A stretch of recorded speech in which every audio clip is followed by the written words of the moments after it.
Okay, you guys, so in this video, I will be showing you how to do 2 layers, the proper feed-in technique, so that you can have your braid start off and make it look very natural.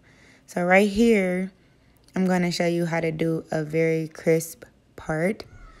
Using the end of your rat tail comb, I'm parting upward because I want you to see exactly what I'm doing. I didn't want my hands to get in the way. And I slid some edge control gel on her part because it helps give you a very defined parting. I'm sorry. But yeah, okay, so I'm cleaning the part up. I'm combing the hair and laying it away, going back through, making sure everything is nice and clean. And I'm going to section this part off.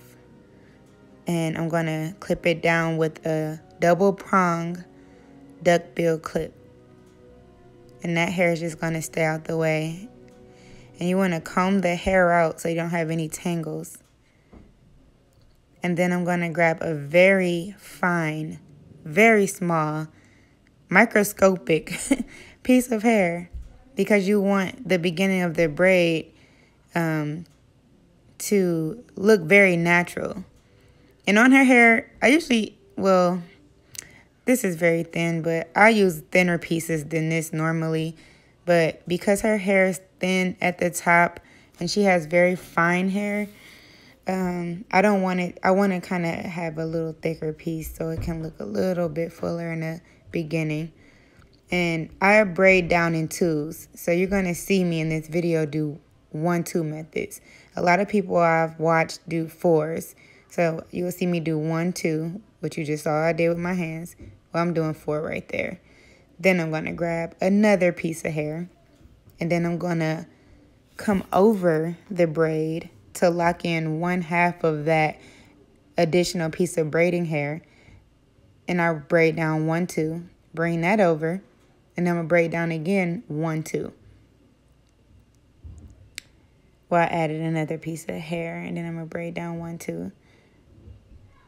I have jam on the back of my hand, and usually I don't. I just keep dipping, but for the purpose of this video, I thought that it would help to have it on the back of my hand. I really don't like that because I'm really funny about products on my hands, and I usually don't braid without nails on, so this is a quarantine video, and I don't have any nails on. I had to take them off, so this is kind of difficult for me, you guys, but bear with me.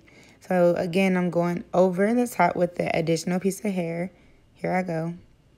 I added it in there, and I'm going to braid down 1, 2. Then I'm going to add that leaf. There you go. Boop.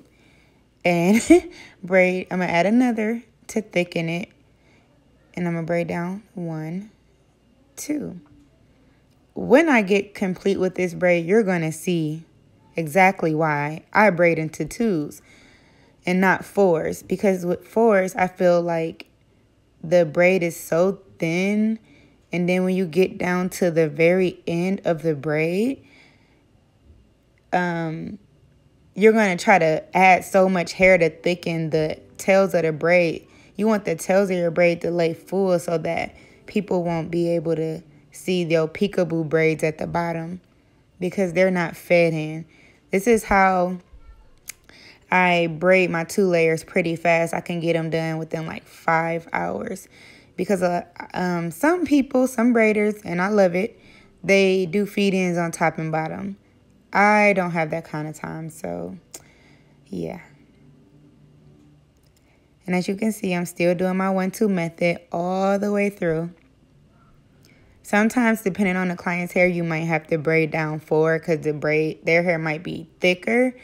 And you can just, from where I'm at right now, you could just start braiding all the way down. But because my client has a lot of breakage in the top, and that's why she's getting this protective style, you see me continuing it all the way down, feeding as I go so that her braids would be full. And right there, I'm adding edge control, and I'm showing you guys the consistency of how much I'm using on my finger Not a lot, just enough to lay her hair inside the weave braid. And I'm going to add a thicker piece, and I'm going to show you guys in a second. It's thicker. And I'm going to twist it so you can see, because you're going to see the braid in front of that braid. You want it to be consistent with that braid, so I'm going to twist it. When you're a braider, you're going to get the grasp, the feel of exactly how much hair you've used. After you do it so many times, I swear it's like I can braid and grab hair in my sleep. But until then, just pay attention. I have a braid rack. I put all my pieces on and I separate them before I started braiding. I should have showed you guys that, but in my next video, I will. So right now I'm at the tail of the braid and I'm coming down.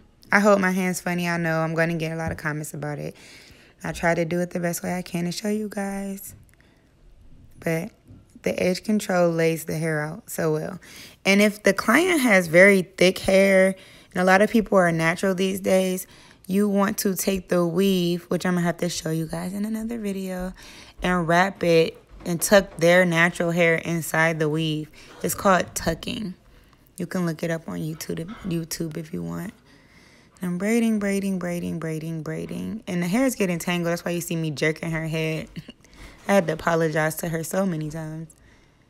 But I use Easy Braid. The brand is Easy Braid because it's already pre-stretched. Because before they started selling pre-stretched hair, I'm going to stop and tip her head so you guys can see what I did.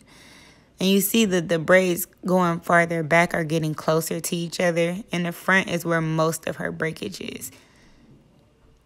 And I don't braid really tight. I braid firm, but not really tight. And now you can see my finished product. The tails are feathered. The Easy Braid, that's why I love it. It's not thick. It's already feathered. And there you guys go. Nice, clean parts. Yes.